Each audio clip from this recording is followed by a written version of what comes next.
every organization, no matter what else it does, is a factory that manufactures judgments and decisions. We assume that if we get 2 or 20 or 200,000 of those brains together, we can predict it and we can control it. We can't. So much of organizational life is based on this kind of strange caricature of human nature that as soon as I say it out loud, everyone listening to this goes, God, no, that's absolutely insane. That's not how people are.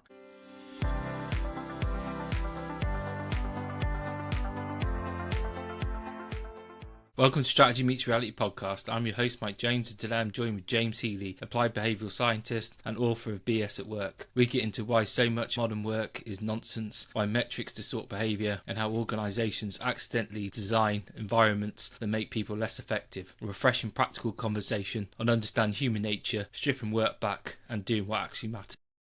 Welcome back to Strategy Meets Reality podcast. It's great to have James Healy on today, and he is unfortunate, I don't know, to be the last episode of the season. But don't worry, we will be back beginning of February 2026 for season 2. But I'm delighted to end the season on the high with James. So welcome, James, to the podcast. Hello, thank you for having me. It's great to be here. Cool, thank you. Just for our guests, do you mind giving a bit of background about yourself, a bit of context, what you've been up to lately? Sure. So I describe myself as an applied behavioural scientist. I'm a consultant, an author, and a keynote speaker. I really focus on applying insights from anthropology, behavioural economics, neuroscience, psychology to help organisations solve human problems, whether that's adopting new technology, adopting AI, trying to change culture, improve performance, improve well-being, improve safety, really any of those human problems that could benefit from a better understanding of human nature.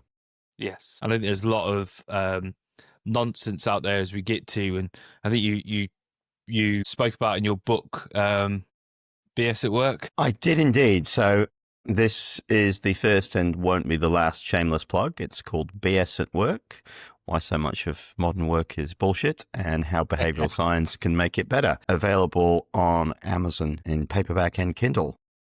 Yes, I highly recommend it. It's one of those books where you read through and I don't know, if you spend a day in any sort of business, you'll start to nod away and think, Jesus, how have we got to this point? Yes. I start the book with a true story, which was, I've been thinking about writing this book for years, and this particular incident finally tipped me over the edge. There we go. There we go. Visuals as well. There you go. No, the incident that tipped me over into writing it, I won't be coy about where I was working because you'll just figure it out from LinkedIn if I'm coy. I was at Deloitte in Australia. I'd been at Deloitte for about 6 years. Prior to Deloitte, I'd spent 14 years in big banks in London and Singapore. In Deloitte's defense, I will say that this incident could have easily happened in any of the big banks I had previously worked for and in many, many of the clients across many sectors that I worked with at Deloitte. And it was the Thursday afternoon before Easter. And I was feeling quite smug because unusually for me, I was not scrambling around the day before a long weekend trying to get everything done. I had everything under control and I was feeling pretty good. I was going to leave the office early. And then a reminder came out about the deadline, which was the end of that day for the latest mandatory e-learning that we all had to do. Log into the e-learning system. And there it is, a 45-minute mandatory e-learning. The topic of this mandatory e-learning, listeners, how to do mandatory e-learnings. Wow. You couldn't make it up. Make it up. That's the thing. You see all these stuff like e-learning. I was surprised with a client this year, actually. We're talking about strategy and I was talking about measures. I said, how do you know the thing that you're doing is working? What are you looking at?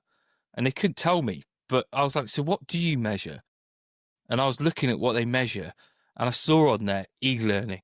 And I was like, I said, at this point, I was like, I couldn't care if someone had done their e-learning, if the business is like going downhill rapidly. It's the least of my worries at this point, but they were obsessed with e-learning? If you think about an e-learning, usually these e-learnings are very easy. And this particular one that I talk about in the book was very easy. It was one of those where you would have to be, no offense to anyone, but clinically brain dead to not pass it at the end. Yeah. And if you think about what organizations do with the metrics, you can say not only have 99% of our people completed the e-learning, you can say, and 98% of them have got more than 95%. Oh, wow. They must really understand this. This must be a really, really powerful and effective e-learning. Yeah. It's performative. It is. And I think that's that performative nature that drives me insane about businesses, where it's easy to put all these smoke and mirrors up and do all this, but without actually dealing with the root problems that they've got. I suppose, like you said, it's easier to measure statistics, how many people have completed e-learning, rather than trying to demonstrate if people are actually capable to do their role. And so often when it comes to measurement, we don't actually want to measure. We don't actually want to know, because you've got a whole bunch of people who's, they've got a vested interest in demonstrating either to their management or to the exec or to regulators or whoever it is, well, we have done something about this problem. We've taken this seriously, and we can show how seriously we've taken it because we've put the entire organization through this e-learning. The backstory, by the way, to this particular e-learning about e-learnings was that one of Deloitte's competitors, I forget which one now, but one of the big four in the US, had got some massive fine because people in their audit division had been caught cheating on e-learnings, which actually count towards their professional certification. And basically, so basically what they've been doing was you get one person, the junior person or the assistant or whatever, to do the e-learning, jot down the multiple choice answers, and then pass them around. And so the problem here is that people are not taking e-learnings seriously. That's the issue, right? People don't value them. They think they're a ridiculous waste of time and they're prioritizing other things. So the solution to that is to give everyone an e-learning. It's madness. The solution is to do something else instead, because people have demonstrated that they don't care about this. Yeah. Anyway. You know, all the time, people, I know, for example, when I was in the military and we had to do e-learning, you just flick through. Someone gives you the answers and you just sort of go through and to do it. It didn't really change anything. And I suppose, what you're talking about is in your book is how do you set the conditions so people can work better in what we're trying to do. And that's what fascinates me, because you think about execution, and I'm big on, I want people to have the freedom of action so they can sense and understand the options that they have and choose what's best to get the intent. They can't do that if they're distracted with just nonsense. No. And the first third of the book is about that nonsense. It's about so many things which are just accepted wisdom. They are the way that we do things. They're probably even best practice. That's personality testing like Myers-Briggs or DISC. It's shared values posters on the wall. I have some stats in there about the range of shared values that organizations, I think it's from the FTSE 250. It was a study that was done a couple of years ago. And there's only about, 80% of organizations have, 3 or 4 of the same values, one of which, ironically, is diversity. Although there's not much diversity of values. Yes, But it's more than that, right? It's technology implementations that promise the world and fail to deliver the benefits. Yes. Endless policies. One of the stories I tell in there is about Bayer, the German pharmaceutical and fertilizer giant, which is a 150-year-old company. And this is a story that's in the public domain. I've never actually worked with Bayer. Their CEO took over about 2 years ago.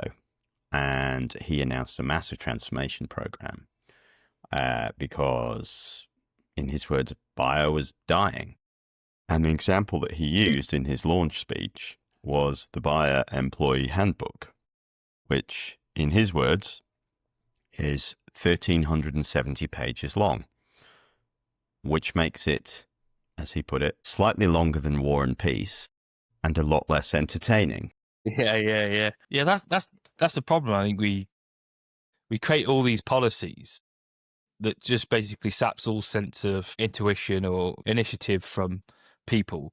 That's a very much the thing that they'll have values about. They're like, well, we want our people to be proactive or to be empowered, normally one, collaborative.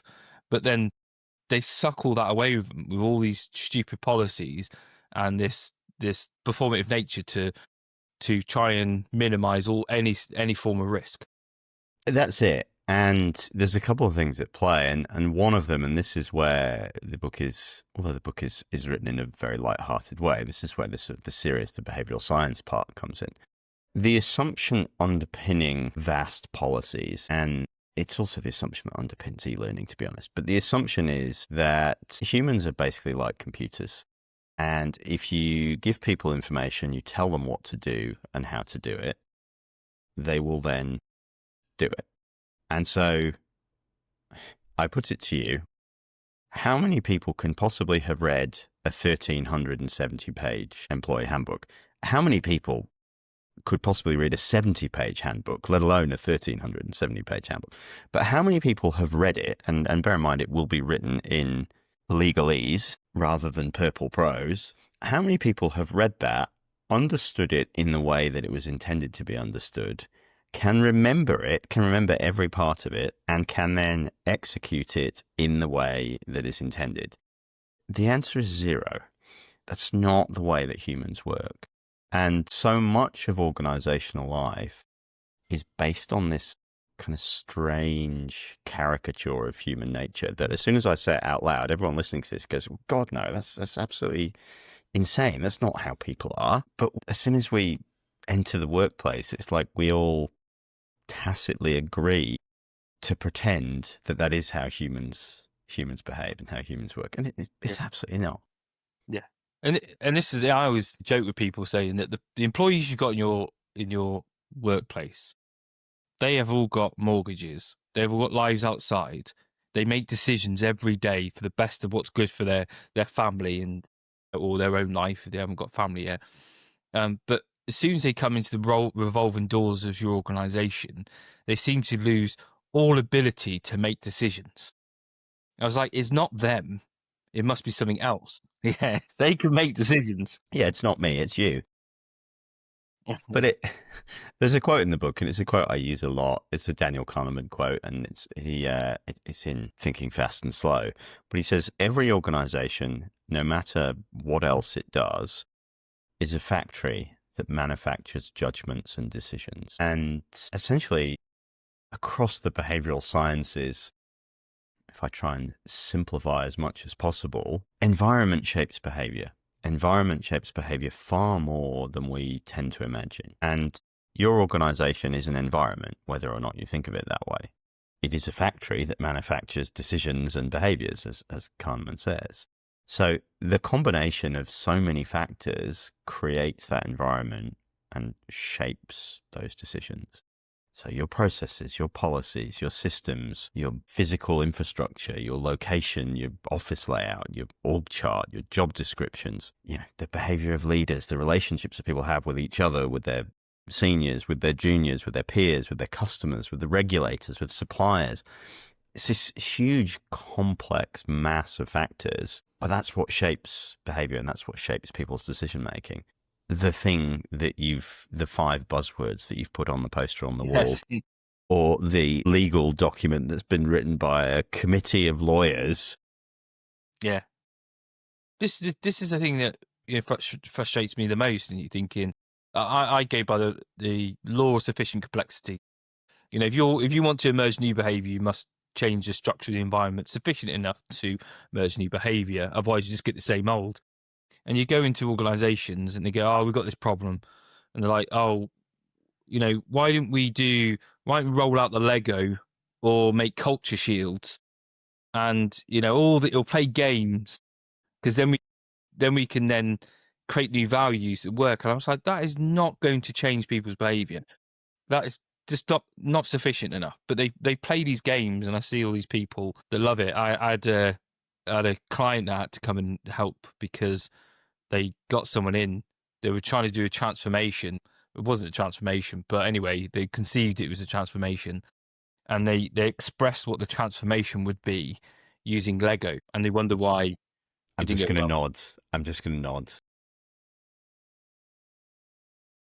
There's probably people out there screaming now because they use that Lego Serious Play. But if you do use it and you're connected with me, please, I am open up to a conversation to convince me otherwise. But I just don't see the relative relation to this stuff. So I'm going to park the Lego topic. My son is actually outside this room right now playing with Lego. It's a great thing. I'm not sure he's trying to transform the household though. But the core of the book is the contrast between this caricature of human nature and the reality of human nature. And if I summarize that, it's that humans are social, emotional, tribal, storytelling animals. But at the core of the book is the paradox that once you understand a bit more about how humans really are, some of these really annoying things make more sense, because we are in many ways herd animals. We don't like to think of ourselves like that, but we are. I vividly remember a conversation, I can't remember if this is in the book or not, but I vividly remember a conversation very early on in my career. I was working for one of the big banks, and it was about some topic. I can't remember what the topic was now, but it was some topic that was vaguely related to regulations or the regulator. I remember being in this meeting and we were trying to figure out, well, what do we do about how do we respond to this particular regulation? And somebody in the room, more senior than me, more experienced than me, said, well, do we know what the other banks are doing? We should probably find out what everyone else is doing. And me, hopefully not too self-righteous as a 20-something, but probably a bit self-righteous in that 20-something way, said something along the lines of, well, do we think that just doing what everyone else is doing is really the right way to respond to this? I mean, you get in trouble at school if your excuse is, well, everyone else was throwing rocks at... And everyone in the meeting looked at me like I was completely insane. It's like, well, yeah, of course doing what everyone else is doing is the right way to approach this. Like, that's how the grown-up world works. And that conversation has always stuck with me, because we tell our kids that little Johnny doing it was not is not a valid excuse for you. You need to make your own decisions. You need to do the right thing. And then we enter the working world, and no, we just, if everyone else is doing it, it must be fine. Yeah. And that's the thing that breaks me in strategy, because people's strategy is either pretty much, what did we do last year, plus or minus 10%, or they go out to, I forgot the term now that consultancies love to use, but it's not baselining, but it's that where benchmarking. That's it, benchmarking. And I think that's really the wrong thing to do, because you're just then in this hyper competition, rather than going, what you should do is look at the external environment and market and go, well, what isn't being done? What's everybody else doing? What's the assumptions that they're making? And what's a different assumption to make? And it's always about doing something different. And that would be true if the objective were actually to come up with the optimal strategy. But whatever everybody in the room believes or tells themselves is the objective, that is actually very rarely the objective. The objective, much of the time, is to do something that is going to be logically defensible later on. Something that isn't going to look totally mad when you're standing in front of your exec or your board or your investors or whoever. So doing the same thing that we've always done, or doing the same thing as everyone else, yeah, they're pretty good from that point of view. It takes a brave person to say, well, hang on, is that really what we should be doing? Everyone will sit around and nod and go, oh, that makes sense. And I think there is this actually quite small set of accepted things that you can do as an organization. And it applies at applies at a CEO level for the whole org, but it then applies functionally. And whatever the problem is, if you propose hiring some people, training some people, writing a new policy, buying some new technology, doing some, cutting some costs, it varies from silo to silo, but fundamentally, there's a not that long laundry list of things that are kind of acceptable to do in response to business problems. It's true. Normally, it's that. I wrote about this the other week. I call it the false god of efficiency. We all praise that false god, and that's it. It's just like cut where we can, save money, but then it makes logical sense in the short term. Well, it doesn't, but in the orthodoxy it does. But then long It's term, defensible. yeah, it's defensible. Yeah, it seems reasonable. And I've noticed this with clients and stuff like that. If they go, it's easier for them to go, to people like Deloitte or KPMG or to people like that because it's defensible. Doesn't mean they're going to do anything different, and they probably won't. But it's defensible. It's that old saying: no one gets fired for hiring IBM. Yeah, yeah. And you look at, and I suppose that's probably where the whole values and strategies going, because it blows my mind. I'm noticing more and more now as well.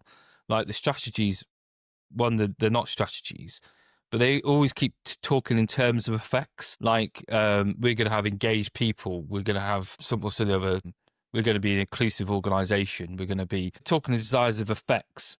But what outcome are you trying to achieve? But it's easier to talk in effects. It sounds nice. Oh, we're going to be this. And you go, well, that's great. But what are you doing to do that? And again, some of it comes back to measurement, right? It's let's set some, no one wants to set themselves stretch goals, Yeah. Like we're gonna set ourselves a target which we can demonstrate that we have achieved, because my bonus will be tied to us achieving it, by the way. Yeah. So yeah. we will set some targets which are measurable. Well, we have engaged people because we do a survey and ask them, and they say they're engaged. Mm. Is it true? Does it matter? No, but that's an interesting one you said there about, and I've seen this a lot recently, definitely with balanced scorecards. People's bonuses are attached to that. And just from your experience, especially in the behavioural science world, does that make sense? Does that get the right behaviour? So I think it's indisputable that metrics drive behavior. Whether or not they drive the right behavior is a lot murkier, because the behavior that they drive is maximizing the metric. So I think it's Goodhart's law, Charles Goodhart, economist, and it's something along the lines of a metric ceases to be a metric once it becomes a target. Yeah. So something that is useful as a measurement is no longer useful when everyone is working towards maximizing the measurement. And, organizational life, and I'm sure anyone listening to this will be able to come up with so many examples where a sensible seeming metric, sensible seeming target has caused all manner of unforeseen consequences. The one that is always used in the literature, because it's a great story, again, whether or not it actually happened is questionable, but during the days of the British Empire in India, there was a problem with cobras. So India, has a lot of snakes, and the cobras in particular kept biting people, and in Delhi, I think it was. And this was a big problem. So the colonial administrators, the best of the British civil service, came up with a novel scheme, which was, we're going to pay people for bringing us dead cobras. What could possibly go wrong? The enterprising Indian population got wind of this and began breeding cobras that they could then kill and take to the British for the reward. Well, eventually, the Brits figured out what was going on and scrapped the scheme. So the Indians released all of the cobras that they'd bred. So at the end, the situation started because there are a lot of cobras. At the end, there were far more cobras than there were in the beginning. Yeah. And you just think of whether or not the example is true, how many examples of that there are in organizational life. Yes, there is loads of that, and there's always the incongruence with aim versus what's measured. So like they'll say, oh, we want to be collaborative, but then everything's measured towards individual effort. And they wonder why then they don't get something. It's when you see it, it's becomes so obvious. Think, how do we get ourselves muddled up in this situation? But I suppose it's just easier to go, let's just add this measure, and that should solve our problems. But then we don't go back and actually go, well, what's the perverse nature or perverse behaviours that are now occurring due to this? to this measure. I don't think I've ever worked in an organization, either as an employee or as a consultant, and I've worked in very many.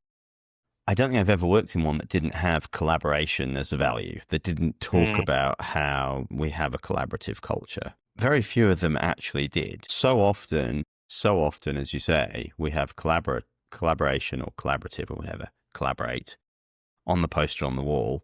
And then we have a bunch of incentives for everyone to not collaborate and everyone to be very selfish. Yeah.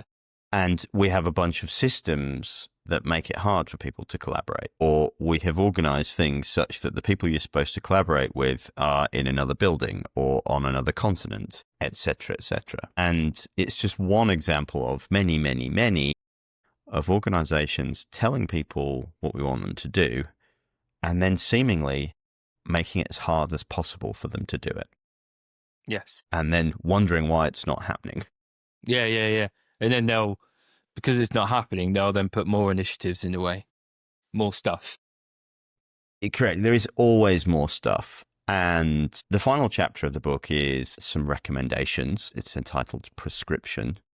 I'm very clear throughout the book that one of the great underlying issues behind all of this organizational BS is the seductive allure of the silver bullet. Yes. And LinkedIn and business books and business magazines and to some extent MBAs are full of simple solutions to really complex problems. And so I am very clear in the book that I am not going to spend 300 pages bemoaning this fact and then get to the final chapter and offer my very simplistic set of solutions. So the final chapter is structured as 10 recommendations. They're not commandments, although there are 10 of them. They are designed to be tailored to each organization's context. They're designed to be mixed and matched. Some of them contradict each other. That's very deliberate. Some of them are in tension with each other. One of those recommendations is subtraction rather than addition. Because to your point, our human default for any problem is to add. You talk about Lego earlier. If you give children a Lego model and ask them to improve it, they will almost always put more blocks on it. Yes. Very few of them will ever take blocks away. And this is a tendency we all carry through life, almost all of us. And so in the organizational world, if we have a problem, we're going to add a policy. We're going to add a process. We're going to add a control. We're going to add a system, with the result that everyone is drowning in stuff. I don't remember the last time I asked someone in a work context, how are you, and didn't get a response that was the word busy or some synonym of busy. Yeah. You get this all the time. I was looking at alternative warfares, so alternative views of warfare, and I came across this document that 2 colonels from the People's Liberation Army of China had written about unrestricted warfare. And it was about the recognition that they couldn't fight America and win militarily, so they had to find different ways of defeating them. And funny enough, the main underlying principle was basically disorientate them so much by so many different things that then they'll lose the ability to defend the whole because it's too hard. They'll just focus on their individual areas, and then you fracture the organization. So it's interesting that actually that's a form of warfare, and we do it to ourselves. Yeah. And technology, particularly in the last 20 years, has accelerated this. It's very topical now with AI, but if you look at essentially what has happened with technology since the internet, really, so what's that? It's almost 30 years, more than 30 years, 1993. So over the last 30 years, we've had this explosion in technology, most of which is about communicating. So what do? We communicate with each other a lot more. There was the Microsoft report, came out in the middle of this year. It was something like Facing the Infinite Workday was the title of it. And it was Microsoft's analysis of their own metadata. And you imagine how many organizations around the world are using Microsoft products. They've got a pretty good data set. And on average, an employee receives 152 emails a day, is interrupted by a notification from a Microsoft product approximately every 2 minutes, etc., etc. And this is terrifying. And then you realize, well, this is just the Microsoft data. They don't have the Slack data. They don't have the SMS or the WhatsApp data. Yeah. And is it any wonder that everyone is fried? Yeah. And they then just focus internally rather than, what we need to do, look at, and it's such a good point about the amount of distraction we have, not just by this stuff, but it's self-created distraction that stops us. And it sort of comes on to, like, you're talking about your recommendations at the end. My sort of favorites are ask why, measure outcomes, and lose control. Yeah, is lose control, isn't it? Yeah, lose control. Yeah. Like those ones, and I think they help us with that thing. Is like, in your sense of ask why, is that critical thinking, and I suppose it's added to the additive problem, isn't it? It's about why are we doing this? What's really the point? What are we doing? I think it's that critical thinking. I think it's lost a lot in organisations. Definitely, and when you go through your career and you move around, you have different employers. If you have the same employer, you have different roles. You might be in different locations. You're in different teams. We've all had that experience of being the new person, and depending on how new it is, there's obviously sort of degrees of newness. But we've all had that experience of sitting there in the first day, going, oh, like what is this? Like why are they talking it? What is this language they're talking? What is this jargon they're using? Why on earth are we running a meeting like this? Or why is this process so rubbish? For most people, that period of time is limited. And whether it's 6 weeks or 6 months later, you find yourself immersed in that context and adapted to that context and used to that context. And you find it very difficult to ask questions because it's just the way things are. Yeah. And it's about our desire to fit in. I mean, there are certain, if I can use the word assholes like me, who will probably continue asking why, but it's hard. We want to fit in. We want to feel like we're part of something bigger. And the cost of that is that loss of critical thinking. Yeah. And I think, and one of the big challenges is no one ever teaches you how to be at work. Unless, even if you're on some grad scheme, there's a sort of level of assumed knowledge, like, well, what's a meeting? How do you behave in a meeting? There's all of these things that no one ever tells you and that you never ask, and you just pick up by osmosis from what the people around you are doing. Yeah. No one's really challenging, because I feel, after working with clients and that, I feel sometimes I feel inside me, I'm going, am I going too far? Because I'm literally challenging. Why you do what's sense in that? Where did someone think it was a logically good idea to spend 98% of your day on meetings every day and think you're going to get anything done, to talk a lot of stuff? But it's just assumed, isn't it? It's just, well, that's the way it goes, so that's the way we do it, rather than thinking, well, what are we trying to achieve, and how is the best way to organise ourselves to get to that point? Yep. And so you mentioned your 3 favourites were ask why, lose control. The lose control one, I may strike people as, well, people may be slightly surprised by it, or it may make them feel uncomfortable, and that's deliberate. But what underpins so much of what's wrong with organisations is the desire for control. And it is the belief that things can be controlled. That this organisation of 20 people or 200 people or 200,000 people can be controlled. And one of the stats I use a lot, and I talk about it in the book, the human brain has between 85 and 100 billion neurons. And those are connected by about 100 trillion synapses. That is more stars than there are in the known universe. Each human brain is the most complex object that we have ever encountered. There might be something more complex out there in the universe, but we haven't found it yet. And we assume that we can easily predict what our own brain or someone else's brain is going to do. We assume that if we get 2 or 20 or 200,000 of those brains together, we can predict it and we can control it. We can't. We can't. And the reality is the world is much more complex than we imagine. I'm not saying lose control as in just No.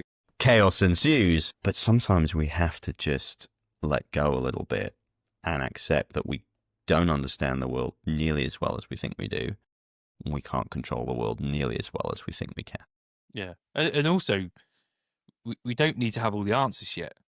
It's like, this is like, we're talking about strategy meets reality, because reality, we can come up with the best concept we want in the world, but as soon as we then verbalize that and give direction, things will move and shift. And it doesn't mean that our concept is false. It just means how we decided we're going to get there. We'll need to adapt. And if we try and control it, it will never, like I say, it will never meet reality. Was it, you'll probably know this better than me, but was it Clausewitz who said no military strategy survives contact with the enemy? Von Moltke. Von Moltke, sorry. Yeah, von Moltke. Yeah. So yeah, no plan survives contact with the enemy. Yeah. And then there's the 1980s Mike Tyson version, which is he was asked about one of his future opponents, I can't remember which one it was, who apparently had a secret plan for how he was going to beat Mike Tyson. And Tyson's response was, everyone has a plan until they get punched in the mouth. Yeah.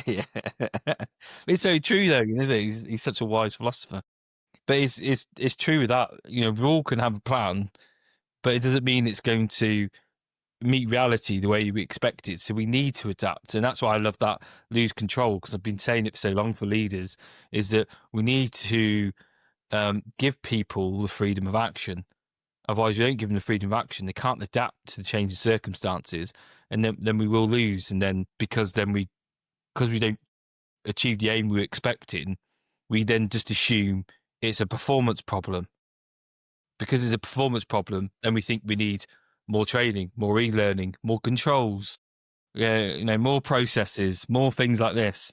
And then before you know it, we've got all the control, and our people have got no freedom, no initiative, and they wonder why then the life is just sapped out of them. Well, it's like we imagine that, I'd draw the analogy of what policies and procedures are to employees, terms and conditions are to customers. And it's this desire, it's this slightly mad belief that if only we can come up with the right combination of words in this policy or in this terms and conditions document, we will have covered all the possible eventualities. Yeah. And, one of the best examples of this is always expenses policies in organizations, which are written with the intention of covering every possible scenario that someone might find them in. Usually employees on most trips or in most scenarios will just inadvertently find themselves in a situation that isn't covered by the policy. So what do? Well, you need to tweak the policy. You need to add more clauses. You need to add more, rather than shrinking the policy and trying to make it principles-based, giving people some discretion. Yeah. I think I refer in the book to the famous, and people have probably seen this, but the famous Netflix culture PowerPoint, which is available on the internet. It's out of date now. I assume they've updated everything because it's so much bigger. But they have a line in there about I think it's about holidays, and they say we don't have a holiday allowance here at Netflix. We basically treat people like adults, and you figure it out based on your workload. Figure it out with your line manager. But the line they have in there is, we don't have a clothing policy either, and nobody turns up naked. Yeah. Well, I like your idea there, and I had this argument with some HR people a couple of weeks ago, and it's about values, and actually values are pretty useless, because really what we're trying to do, we're trying to put something in that mediates someone's decision or helps them make a decision. Principles based is a more way to go, clear principles, like in the sense of the travel policy is like, don't take the piss. It is a good principle. Yeah. And I guarantee most people, they are good people and will not do.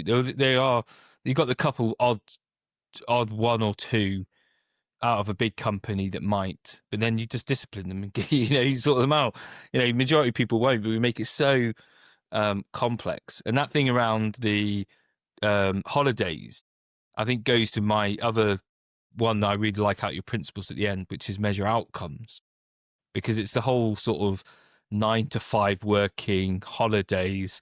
Now, I've got this big belief, and I do it in my own company, is the fact that I don't really care how you do it or when you do it, but this is the outcome I want you to achieve. Yeah, don't break any laws, otherwise knock yourself out. Yeah, pretty much. That's the thing. It's like when we're in the military, it was pretty much we're governed by the law of armed conflict, which we all knew, and there was my outcome. Now go choose that outcome. I'm not going to tell you how to do it.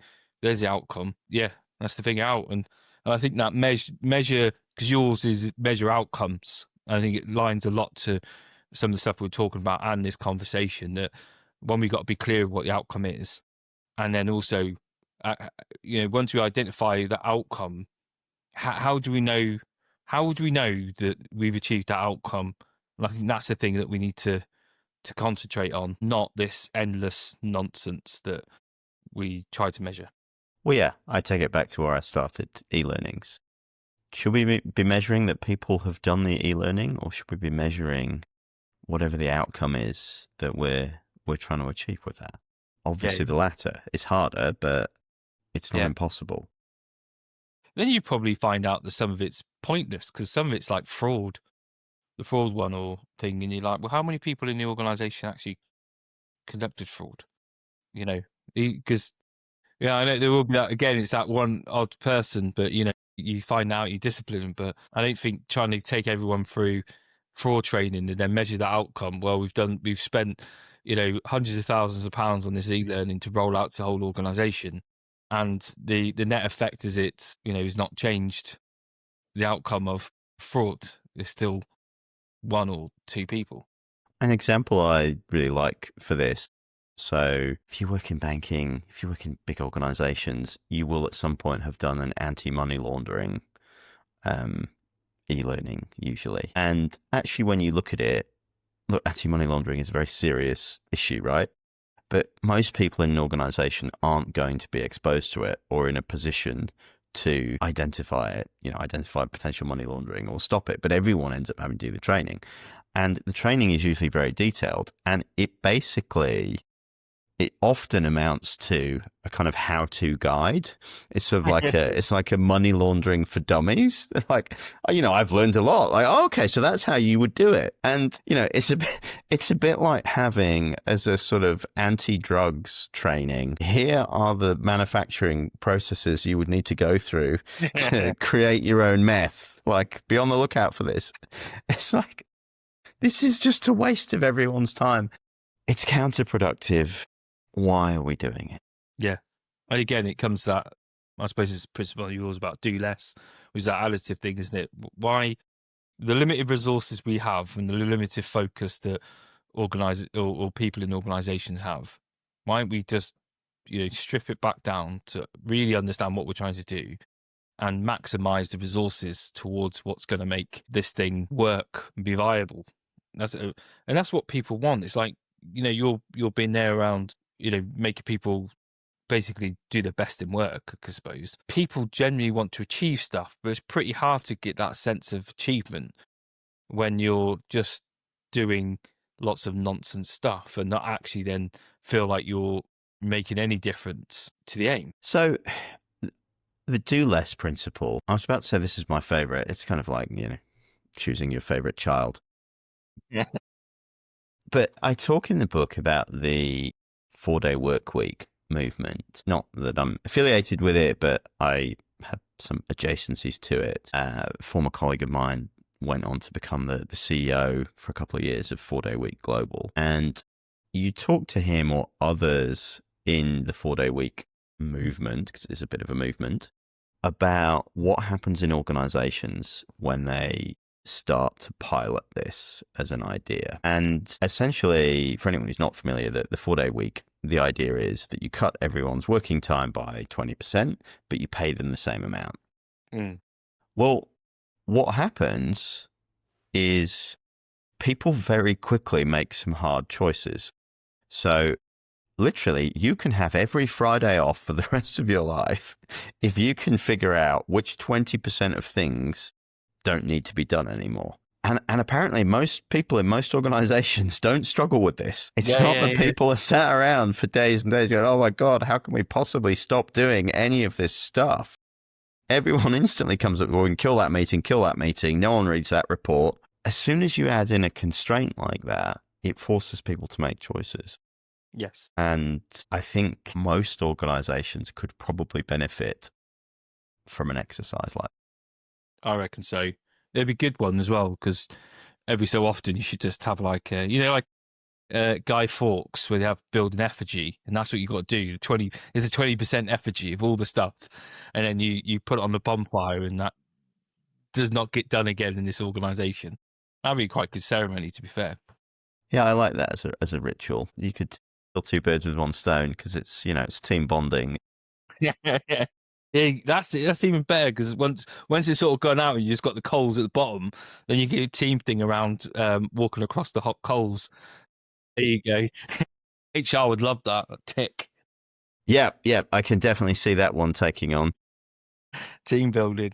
It's been absolutely, fascinating, and I really like those principles. I think what I really like those principles, that the back of the book, is that you've done a really good thing there, where you're not saying this is a silver bullet, but here are some considerations, and they are logical considerations that actually would challenge, just by following some of those principles, would make a big difference in your way of thinking in an organisation, and actually challenge a lot of the waste and nonsense that we have, and probably get the organisation back to what it's there for, and also give the people that are in there the freedom of action just to do their job, which I think that's what they want. Yeah, I think, without wanting to sound like a silver bullet, I think if you could reduce some of this BS, you could have happier, more productive people and more successful organizations. Yeah, and you won't need to throw an Amazon gift card in anger again. Although if anyone does throw you an Amazon gift card this holiday season, BS at work, why so much of modern work is bullshit, available now. Yeah, and I will put the link to that in the show notes so people can to grab that. But it's been absolutely fascinating. Before we go, though, is there anything that you would like listeners to think about from this episode? I would say a couple of things. I would say humans are complex. Organizations are collections of humans. They're very complex. Simple solutions don't always work for complex problems. And as you've said, ask why. The next time somebody suggests some leadership training or personality testing or corporate values, ask why. Pull the thread. Why are we doing this? Why do other people do this? Where has this come from? Because as you'll find if you read the book, the backstories of some of these accepted practices and organizations are absolutely wild. And there is no good reason at all for us to be doing them.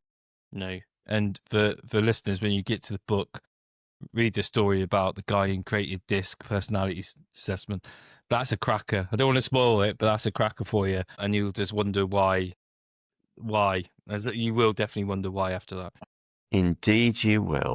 But it's been absolutely great to have you on, James. I really appreciate it. And for everyone, I'll put the show notes in, so get this book. It really challenged you. And also, I think it's a great reflection tool to think where that your organisation or you as a leader has slightly strayed off the path. For the listeners, if you enjoyed this episode as much as I have, please like and share.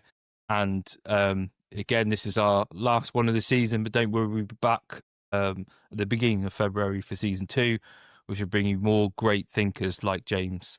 So thank you very much, James, for joining us today. Thank you for having me. And everybody, if you've made it this far, thank you for listening. I'm sure they will. And James, if I don't speak to you beforehand, hopefully I will do because we connected on LinkedIn. But have a great Christmas. I can say that now because it's the 1st of December. Is it for you? No, it's 1st December. Yeah, well, I'm ahead. I'm 8 hours ahead. So we put up our Christmas tree yesterday. We put up our Christmas lights, and it's feeling very festive because today it was 37 degrees centigrade. Wow, it's definitely not like that here. It's No. dark and miserable when it's raining. So for the rest of the listeners, I'll still be around and sharing insights on the page, but wish you all Merry Christmas, and I look forward to seeing you all again in February. Thank you very much, James. Thank you. Take care.